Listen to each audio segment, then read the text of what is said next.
明明感冒已经好了，但就是咳嗽还是咳个不停。近来不少人发现身边咳嗽声音此起彼落，今年夏天咳嗽仿佛变多了。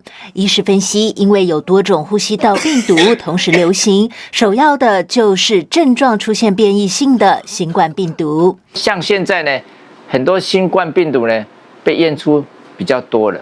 那就是新冠的有一波疫情还这样出来了哈。那我们最近有一个案例呢，其实是一个发烧的案例，这个发烧案例呢已经快70岁了，但是他就是像流感，就发烧、发冷、头痛、全身酸痛、很疲倦，合并咳嗽、流鼻涕。那验流感没有，后来验新冠就有。诊所医师也很有感，统计新冠患者的人数连续5周都在上升。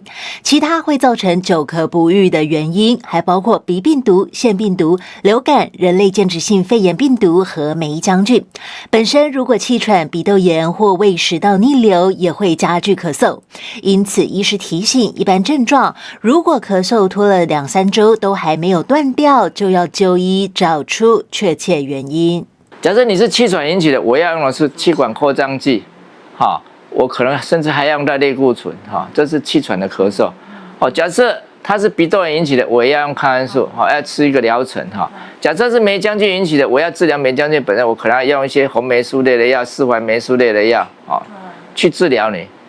所以咳嗽是很多疾病的共同的一个症状，所以有时候我们讲医先加底少，就是因为我们要找原因，有时候很难啦。不同原因的咳嗽治疗方式也不一样，不能够一视同仁，只喝止咳药水，否则治标不治本，还是只能不断苦苦扫。8大新闻和平李松元采访报道。